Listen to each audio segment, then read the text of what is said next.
Agora vou apresentar a nossa última palestra, que trará como tema a Era da Complexidade. Nesta apresentação serão abordados os grandes problemas ainda não solucionados da nossa era. Crises econômicas, mudanças climáticas, epidemias, desigualdade social, entre outros. E será trazida uma nova perspectiva de como a ciência, armada com novos métodos da inteligência artificial e teoria de redes complexas, tem o potencial de entender e enfrentar esses grandes desafios da humanidade. Para a apresentação, tenho a honra e o prazer de convidar o professor Francisco Rodrigues, professor titular no Instituto de Ciências Matemáticas e de Computação da USP. Francisco Rodrigues é um dos principais nomes brasileiros na área de sistemas complexos, com destacada atuação em ciência de dados, processos estocásticos, redes complexas e modelagem matemática. Tem mais de 160 artigos publicados em periódicos de alto impacto, como Nature Communications, Physical Review Letters, Physics Reports e Climate Dynamics, com mais de 10 mil citações. Em 2023, foi incluído entre os 2% pesquisadores mais citados do mundo nas áreas de IA e sistemas dinâmicos, e em 2024 foi reconhecido como um dos pesquisadores mais influentes do mundo por levantamento da Universidade de Stanford. Além de sua produção acadêmica, Francisco mantém um canal no YouTube com mais de 12 mil inscritos, voltados à divulgação científica em estatística, ciência de dados e física.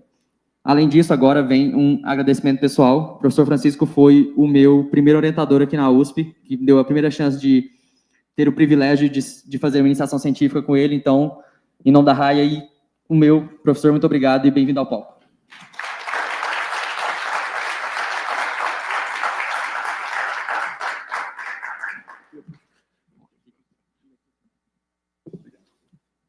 Bom, primeiramente, obrigado pelo convite. O Pedro foi um excelente aluno, não precisa nem... Todo mundo conhece o Pedro, sabe como o Pedro é, né? O Pedro é aquele aluno que a gente jamais dispensa, né? É o aluno que, na verdade, mais ajuda do que... A gente mais aprende com ele do que a gente ensina, né? Então, vamos lá. Então, eu vou falar basicamente sobre a era da complexidade. E essa complexidade, na verdade, vocês vão ver que ela está em toda parte, tá? Então, é uma outra maneira da gente tratar a ciência de dados, a inteligência artificial, e a gente vai ver que, usando essas metodologias, a gente vai conseguir, então, resolver grande parte dos problemas que a gente tem, né? Então, vamos lá. Passo o slide.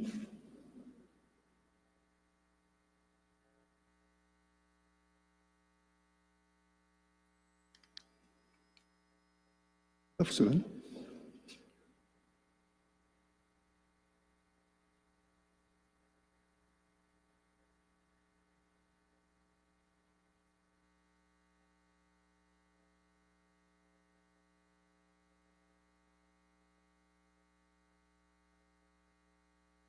Foi. Beleza. Bom, então a primeira coisa que a gente precisa ter em mente é quais são os grandes problemas que a gente tem hoje, né? Quais são os grandes problemas da humanidade. Então a gente vai ter o problema de fome, ou seja, distribuição de renda. A gente sabe que a gente produz muita riqueza, mas essa riqueza ela é mal distribuída. O problema do aquecimento global está aí, né? A gente não tem mais como escapar do aquecimento global, a gente está vendo à nossa volta. As epidemias, os problemas de doenças genéticas, como o câncer, por exemplo, os problemas mentais que vêm aumentando cada vez mais, o caso de depressão, o caso de autismo, o caso de Alzheimer, a questão de corrupção, as crises mundiais e também a fake news. Então, esses são apenas alguns dos problemas que a gente tem que tratar hoje. E um problema fundamental é como é que a gente trata isso, como é que a gente resolve esses problemas e como é que a gente traz isso para dentro da academia e também das empresas, como é que a gente trata isso. E para isso, a gente precisa de dados, certo? A primeira coisa que a gente vai precisar é de dados. Bom, e para eu considerar, se eu olho para esses sistemas, na verdade, eles vão ser um tipo específico de sistema chamado sistema complexo. E o que seria um sistema complexo? Basicamente, um sistema complexo é um sistema onde a gente vai ter partes interconectadas e a interação entre essas partes ela leva a um comportamento emergente, que seria um comportamento inteligente. Então, quando você olha, por exemplo, essa imagem que está aparecendo no slide ali, você vê a formação de uma ponte pelas formigas, e a pergunta básica é, como é que elas formaram aquela ponte? Né? Porque parece que tem uma engenharia por trás, mas no fundo não tem. No fundo acontece o seguinte, elas começaram a se aglomerar, elas acabaram, a aglomeração subiram uma em cima da outra, chegaram ao outro lado, e aí instintivamente elas ficam congeladas para o restante passar. Então, há um comportamento inteligente nascendo de interações locais, que são simplesmente organismos que não têm noção do que está acontecendo à sua volta. Eles não têm a visão do todo, apenas a visão local. E, então, uma propriedade fundamental de um sistema complexo é a questão de emergência. Tá?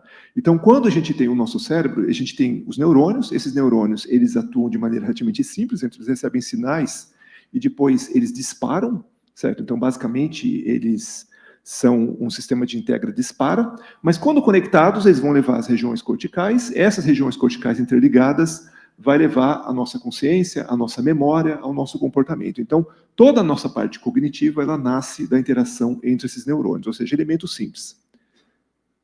E aí, para estudar esse sistema, a gente tem o seguinte, então, como o sistema complexo é formado por partes que interagem, então essas partes vão formar uma rede. Então, a gente vai ter que, por trás de cada sistema complexo, ter uma rede complexa. Tá? Então, uma rede nada mais é que um grafo.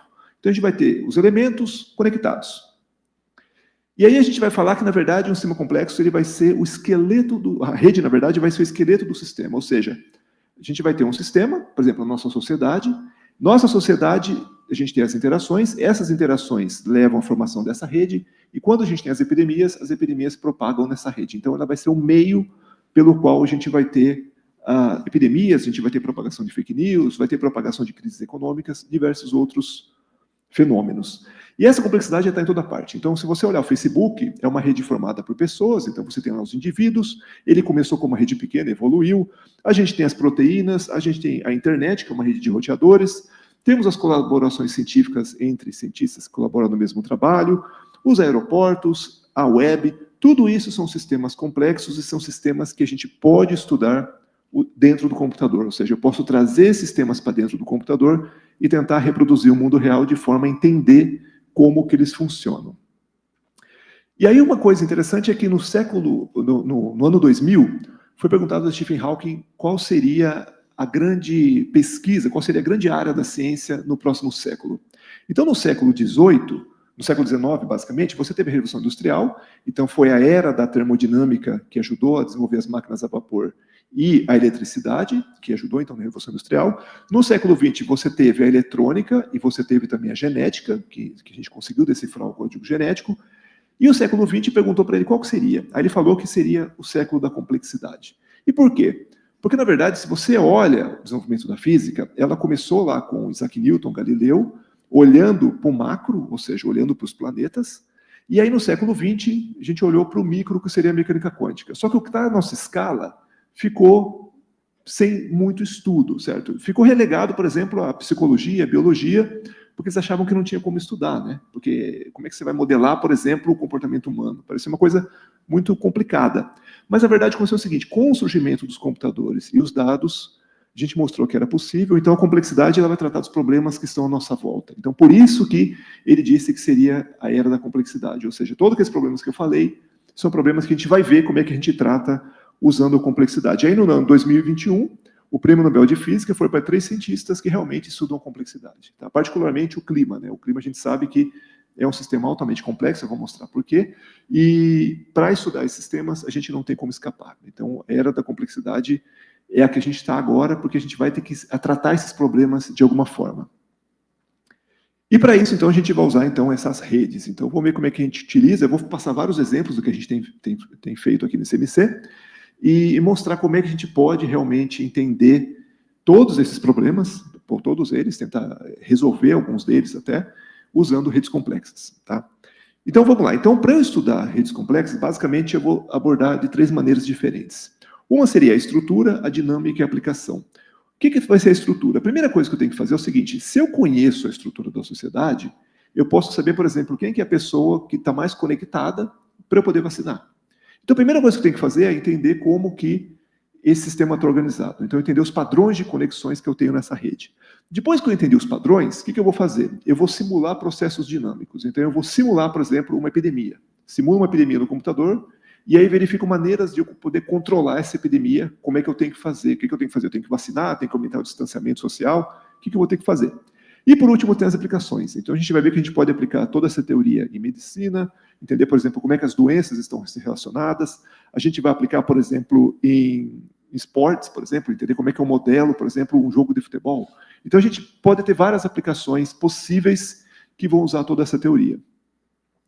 Então, falando da estrutura, a primeira coisa que eu vou fazer é o seguinte. Bom, se eu olhar aquela figura ali, eu não tiro nenhuma informação útil. É uma nuvem de pontos, certo? Então, a pergunta básica é, como é que eu descrevo essa rede? Tá? Então, para descrever, a gente vai fazer o quê? A gente vai tirar medidas que são métricas topológicas que vão tentar descrever padrões de conexões nessa rede. Então, a primeira coisa que eu vou fazer é representar essa rede através de uma estrutura matemática que é uma matriz. Tá? Então, a matriz, basicamente, ela vai ter elementos que são 0 e 1, 1 se estiver conectado e 0 caso contrário. E aí, utilizando uma matriz, a gente que estudou álgebra linear, por exemplo, a gente sabe que dá para fazer um monte de coisa. Né? Então, se eu consigo representar essa rede de uma maneira matemática no computador, agora eu consigo processar essa matriz facilmente. Tá? Bom, então, por exemplo, uma medida muito fácil que você usa numa rede é o grau, que é o número de conexões. Então, se você tem, por exemplo, um jogo de futebol, basta você ver com quantos jogadores cada um deles estão interagindo, você tem um número de conexões, ou mesmo numa cadeia alimentar.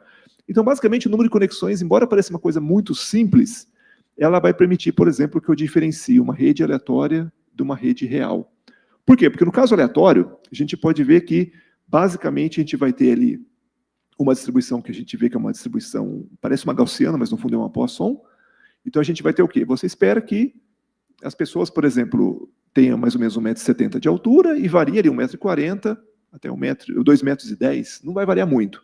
Mas se você pega uma rede real, que a gente tem, por exemplo, o Twitter, você vai ter a maioria das pessoas com poucos seguidores, só que você vai ter algumas poucas pessoas com milhões de seguidores. Então, a distribuição é muito heterogênea, certo? Então, a gente vai ter aquela cauda longa ali. E isso tem implicações importantes. Tá? A gente vai ver que isso tem implicações fundamentais. Outra maneira de descrever esses padrões é através da distância. Então, simplesmente calculo a distância entre as pessoas. Eu posso ainda calcular medidas de centralidade. Então, por exemplo, eu calculo qual que é a medida que define os vértices que são mais centrais. Por quê? Porque se ele é central, implica que se ele tem uma informação, ele consegue levar essa informação rapidamente para os outros vértices. Tá? Então, por exemplo, se eu sou uma pessoa central, eu fico sabendo de uma fake news, se eu propagar, rapidamente ela chega nas outras pessoas. Então, a gente tem que identificar esses nós centrais, porque eles têm uma característica fundamental na rede. Né? Bom, então tem várias medidas. Tá? Então, a gente pode calcular dezenas de medidas para tentar definir diferentes padrões de conexões. E o que seria a dinâmica? A dinâmica seria o seguinte, ó, eu vou ter, então, agora a rede, então agora eu já sei a topologia, então agora eu vou simular um processo dinâmico. Então, cada vértice, ele vai ter uma dinâmica associada. Então, o que eu posso fazer? Eu posso testar robustez. Então, por exemplo, uma pergunta básica é, por que, por exemplo, a gente não tem câncer a todo momento? Porque nosso sistema imunológico está sendo atacado, a gente está sofrendo divisões celulares, muitas mutações, mas a gente não tem por quê? Porque o sistema é altamente robusto. Tá? E é robusto por quê? Tem um motivo, por causa que a topologia da rede de interação entre os genes, ela tem uma característica, um padrão de conexão particular, não é aleatório. Tá? Propagação de epidemia a gente pode estudar, propagação de rumores e vários outros tipos de dinâmica. Tá? Então, por exemplo, se eu consigo agora entender a dinâmica e como que a topologia influencia a dinâmica, o que vai acontecer? Se eu mudo a topologia, eu mudo a dinâmica. Então, por exemplo, se sabe que pessoas que têm epilepsia, elas têm uma variação nas conexões cerebrais que fazem com que a distância típica entre as regiões seja menor do que uma pessoa que não tem a doença, certo? Então, o que você vai ter que fazer? Você vai ter que modificar a topologia, ou seja, modificar as regiões cerebrais, de forma que a pessoa deixe de ter as crises. Então, uma maneira de fazer isso qual é? É você aumentar a distância. Como é que você faz? Você abre o crânio, insere o eletrodo, queima algumas regiões, isso faz com que você aumente a distância. Aumentando a distância, você diminui a sincronização e a pessoa deixa de ter crises de epilepsia. Tá? Então, vejam, se a gente consegue entender como que a dinâmica depende da topologia, eu mudo a topologia e eu consigo mudar a dinâmica. Tá? Então, uma dinâmica importante que a gente estuda é a sincronização. Eu vou pular já direto para a equação, mas basicamente seria... cortou aqui, mas tudo bem. Bom, tudo bem, cortou, mas não tem problema. Tá? Mas acontece o seguinte, o que vai acontecer? O que seria a sincronização? Quando eu estou movendo a minha mão, o que está acontecendo? Uma região do meu cérebro, o córtex motor, ele está disparando, e esse disparo faz com que eu consiga fazer esse movimento. Tá? Quando você tem Parkinson, o que vai acontecer? Esses disparos são descontrolados. Então a pessoa não consegue, então ela tem aquele movimento repetitivo, que ela não consegue controlar, por conta disso. Então, o que acontece? Se você consegue uma maneira de modificar as conexões na região do córtex motor, você consegue, por exemplo, controlar o Parkinson que a pessoa tem. Certo? Então, isso tem implicações importantes. E no caso da epidemia, também. Então, por exemplo, se você olhar aqui esse mapa, ele vai mostrar a propagação da praga no século XIV. Então, vejam, ele começou lá em 1347, no sul da Itália, então chegou lá nos portos, principalmente ali de Florença, de Veneza. E aí, se você olhar, ele chegou no norte, lá nos países nórdicos, depois de 1351, ou seja, levou 4 anos. E aí você fala, puxa, mas demorou bastante, né? Aí se você compara com H1N1, uma criança se infectou no México em 31 de março, mais ou menos, e em 3 meses estava em todos os continentes. Então vejam que a propagação foi muito rápido, certo? Então você tem lá um caso em que demorou 4 anos para sair do sul, chegar ao norte da Europa, e aqui chegou muito rápido. Qual a diferença? Aí você pensa, puxa, será que é o agente causador que infecta menos? Na verdade, não. O que acontece é que, na Idade Média, as pessoas elas viviam num raio de mais ou menos 5 quilômetros, então elas estavam restritas a uma região, porque se o cara fosse mais longe, ele podia ser assaltado, podia ser morto, então as pessoas ficavam nas suas vilas. E hoje não, hoje eu posso pegar um avião, sair de São Paulo e chegar na China em menos de 24 horas. Então o que aconteceu é que a topologia da rede, ela influencia na propagação. Tá? Então esse é um aspecto fundamental. Então a gente tem que entender como é que isso acontece. Então para isso, a gente vai usar modelos matemáticos para descrever a epidemia. Então os primeiros modelos são, o principal modelo realmente é de 1927, como é Kendrick e o Kermack. Só que, e para eu estudar, né, basicamente eu vou ter 3 estados. Então eu vou ter um indivíduo que está suscetível, ele pode se infectar, e aí tem 2 opções. Ele se recupera e fica suscetível de novo, ou ele vira recuperado. Se ele vira suscetível de novo, seria mais ou menos igual ao Covid, né? Você pode pegar embora não seja o mesmo vírus, você pode pegar várias vezes. E recuperado seria, por exemplo, sarampo. Se você pegou sarampo, você não vai pegar de novo, tá? Bom, seguindo essa ideia, a gente pode modelar vários tipos de transições. Então, por exemplo, o indivíduo é suscetível, aí ele fica, por exemplo, exposto, que seria o último, ou seja, ele está infectado, mas ele ainda não está transmitindo. Depois de um tempo ele passa a transmitir e depois ele se recupera. Então, seguindo essas regras aqui, a gente consegue estudar os modelos. Tá? Então, basicamente, o que a gente vai ter? Então, se o modelo tradicional ele vai assumir que a gente tem todo mundo conectado com todo mundo, que a gente sabe que não é verdade, mas no caso real a gente vai ter uma rede complexa. Então eu tenho que fazer o quê? Tem que adaptar esses modelos, e quando a gente adapta, a gente faz esses cálculos aqui, não vou passar os detalhes, mas basicamente a gente vai verificar que tem uma coisa chamada transição de fase, que é aquele tal de R0 que a gente aprende lá quando teve Covid. Tá? E esse R0, ele depende da topologia da rede. Então, basicamente, se a sua rede é muito complexa, ou seja, se ela tem uma variância muito grande nas conexões, a epidemia vai se propagar muito rapidamente. Tá? Então, quanto mais complexa for sua rede, mais facilmente a epidemia se propaga. Tá?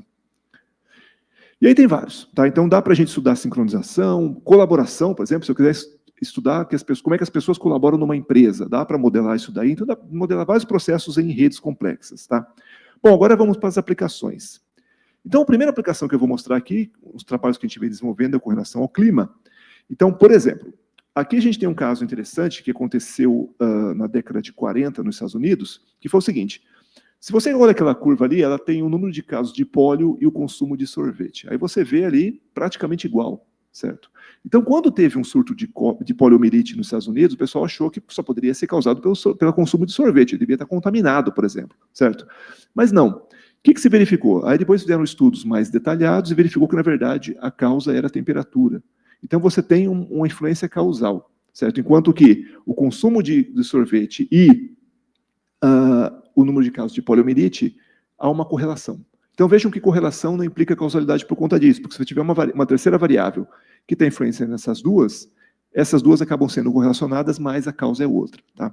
Então, se a gente usar esses modelos de inferência causal, a gente pode, por exemplo, estudar o clima, e nesse trabalho, por exemplo, a gente mostrou que, usando esses modelos, a gente consegue determinar que o El Niño não afeta apenas o clima na América do Sul. Ele vai muito mais longe. Então, por exemplo, ele acaba afetando secas na Etiópia. Tá? E quando a gente considera secas na Amazônia, então aqui, por exemplo, a gente tem um modelo para predizer secas na Amazônia. Esse modelo vai predizer simplesmente um mês à frente. Então, se a gente considera simplesmente um mês à frente, pega um método tradicional de predição de séries temporais, pode ser até um LSTM, funciona, certo? Só que quando a gente olha agora para 6 meses à frente, o que aconteceu? O modelo não consegue predizer. Tá? E aí, o que a gente fez? Bom, Se o modelo não consegue predizer, é sinal que a informação que você tem não é suficiente. Então, essa informação deve estar escondida em algum outro dado que a gente não tem.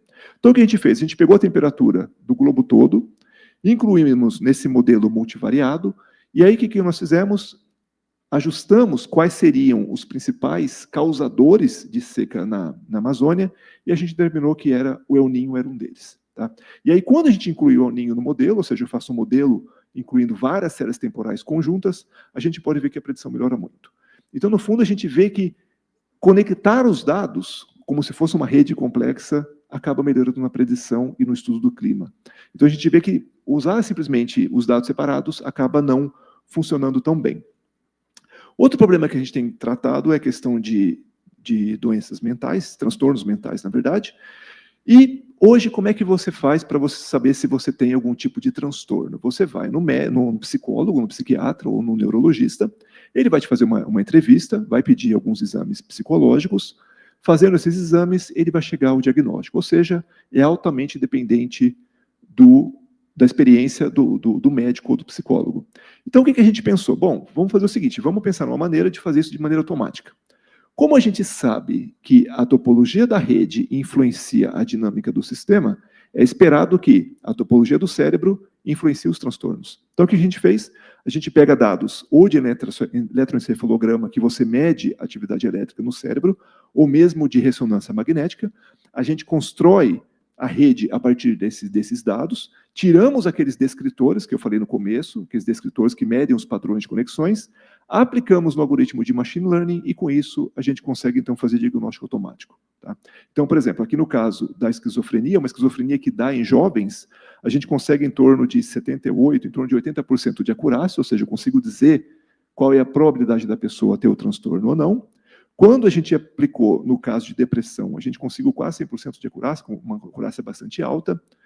E quando a gente aplicou para Alzheimer e esquizofrenia em adultos, também. E no caso do autismo, também. Então a gente viu o quê?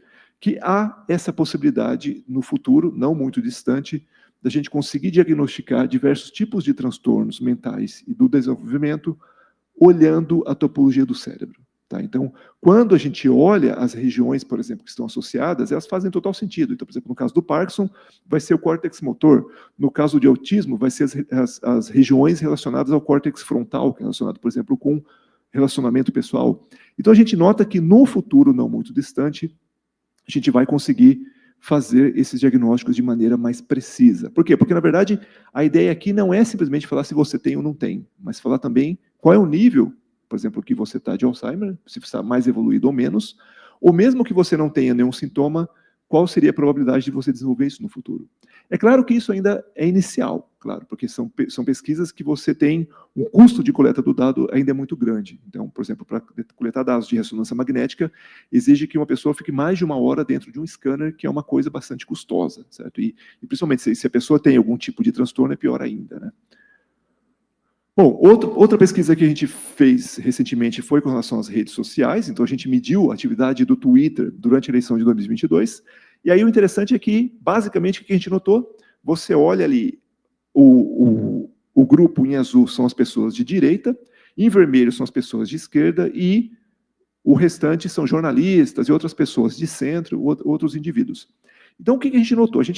Quando a gente mediu essa atividade e conectou as pessoas, a gente notou um comportamento altamente ordenado das pessoas de direita, ou seja, havia aquele comportamento que as pessoas seguem regras, enquanto os demais eram aleatórios. Então, a gente viu que dá para a gente monitorar os comportamentos de grupos em redes sociais e, dependendo da ideologia, esse comportamento acaba aparecendo na dinâmica.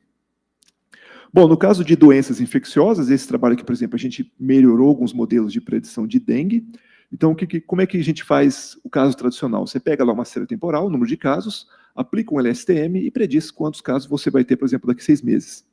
Aí o que a gente fez? Bom, vamos tentar melhorar isso. A gente sabe que dengue está relacionado com o quê? Com o clima. Então, a gente mediu temperatura, nível de umidade, velocidade do vento e mais índices sociais. A gente conectou esses dados usando inferência causal e quando a gente aplica os modelos, a gente nota que a gente melhorou bastante.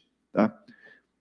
Então, e não só isso, quando a gente conecta os dados de cidades também, a gente pode ver que o caso ali tracejado seria o erro usando só uma série, que seria um LSTM, por exemplo, e quando a gente combina, a gente pode ver que a gente melhora bastante os modelos. Então, a gente nota que combinar dados, ou seja, combinar séries temporais, de maneira que você tenha um grafo, isso ajuda nas predições. Tá? Então, aqui estão as predições. E também, a gente pode usar também, nesse caso a gente nem usou redes complexas, a gente usou dados para tentar verificar o seguinte: bom, teve pandemia, teve distanciamento social, as pessoas deixaram de sair na rua. Como isso afetou o número de casos de dengue? Tá? Então a gente fez uma análise desse tipo, e quando a gente faz essa análise, a gente verificou que o número de casos realmente foi menor do que o ocorrido. Tá? Por quê? Porque, na verdade, agora, se eu quiser fazer uma predição futura, eu não posso usar aquele dado que está errado. Por quê? Porque teve menos casos do que foi medido. Então, eu preciso usar dados reais, e esses dados reais precisam ser ajustados. Tá? Então, a gente mostrou basicamente isso. Tá? Bom, no caso de doenças crônicas também a gente pode usar redes complexas. Nesse caso, por exemplo, se uma pessoa tem cárie, ela tem diabetes, ela tem pressão alta, tudo isso que o indivíduo tem, a gente liga as doenças, ou seja, que a pessoa tem em conjunto, e quando a gente faz isso, a gente notou que a cárie acaba sendo um hub, ou seja, ela acaba aparecendo ali muito conectada. E quando a gente olha ao longo de diferentes idades, esses são dados de pessoas que você olha desde o nascimento até, por exemplo, a pessoa ter 30, 40 anos de idade. Então, são dados de corte. Tá? Então, quando a gente analisou esses dados, a gente verificou que a cárie era um marcador para doenças que a pessoa vai ter depois. Então, por exemplo, ela vai ter problema de diabetes, ela vai ter problema de pressão alta, vai ter problema de obesidade. Então, a gente notou que a cárie pode ser usado como isso, que não era esperado, né? Porque você fala, pô, mas a cárie é um problema dentário. Mas não, ela acaba sendo um marcador para esse tipo de doença. Tá? Em economia também, a gente aplica essas metodologias também. Então, por exemplo, aqui a gente aplicou numa rede do comércio mundial, ou seja, que os países estão trocando mercadorias, e a gente pode ver ali no primeiro grafo que tem uma troca daquele grafo azul pelo vermelho, que foi em 2008, que foi quando a crise, e a gente verificou que a China passou a ser o país dominante no comércio mundial. Tá? Então, claramente, a gente viu que essa predominância da China refletiu na topologia do comércio mundial. Bom, aí a gente faz vários outros trabalhos também. E, por último, eu vou mostrar aqui um caso que não tem muito a ver com os problemas do mundo, mas tem a ver com o futebol, que foi o seguinte: a gente pegou dados de todos esses campeonatos aí, certo? A Liga da Espanha, da Itália, da Alemanha, da França, e também a Copa do Mundo da Rússia e a Eurocopa de 2016.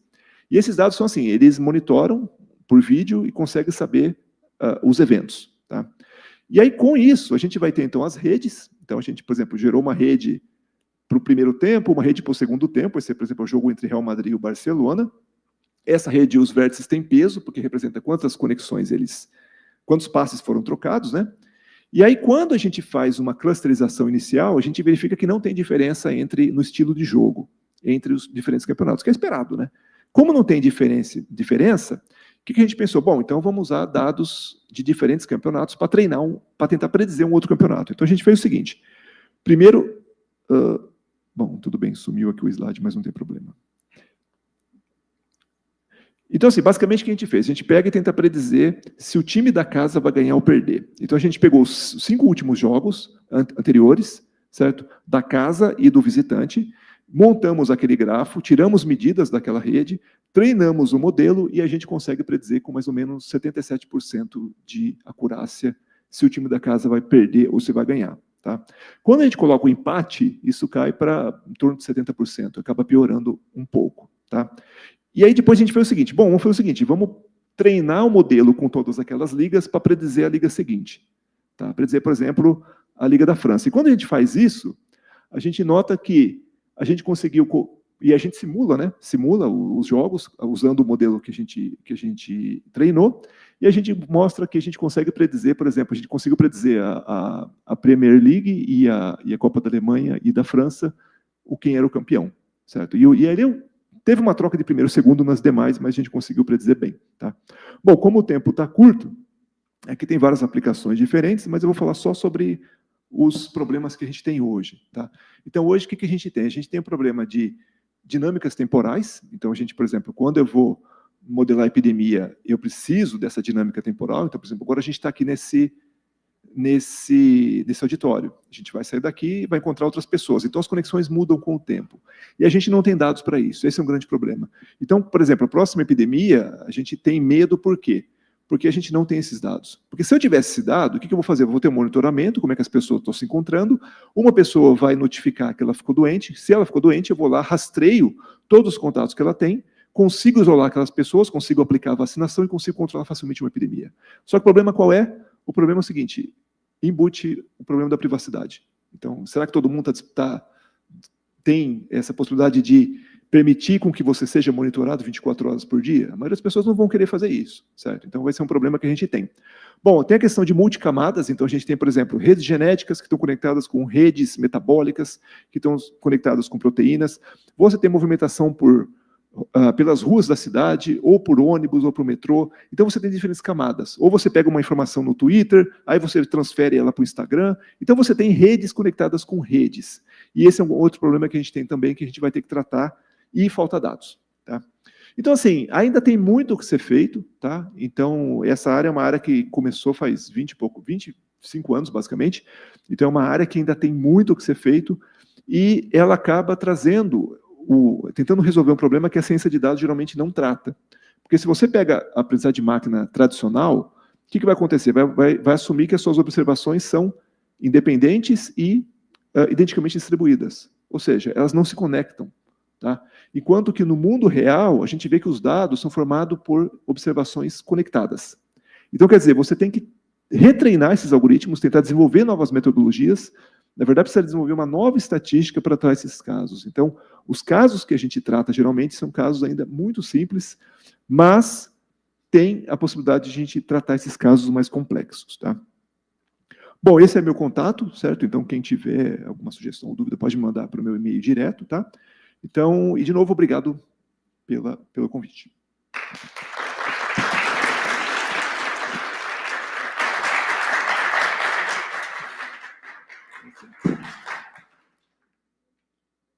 Alguém tem alguma pergunta para o Francisco?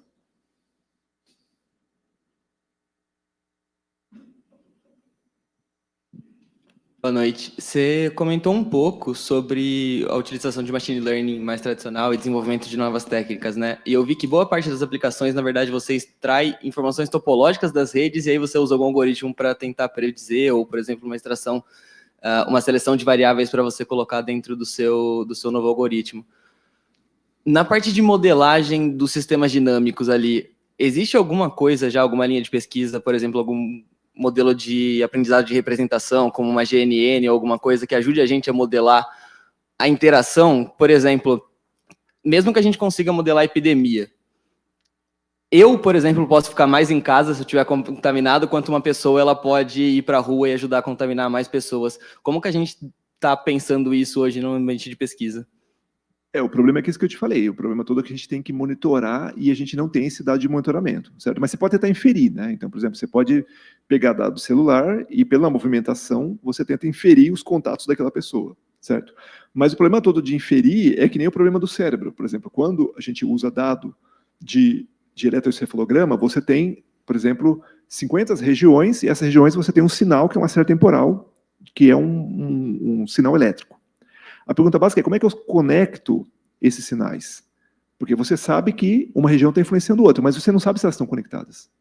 Então aí tem um problema que a gente chama de reconstrução, ou seja, você não tem a rede, mas com os dados que você tem, por exemplo, de atividades, dados dinâmicos, você tenta reconstruir.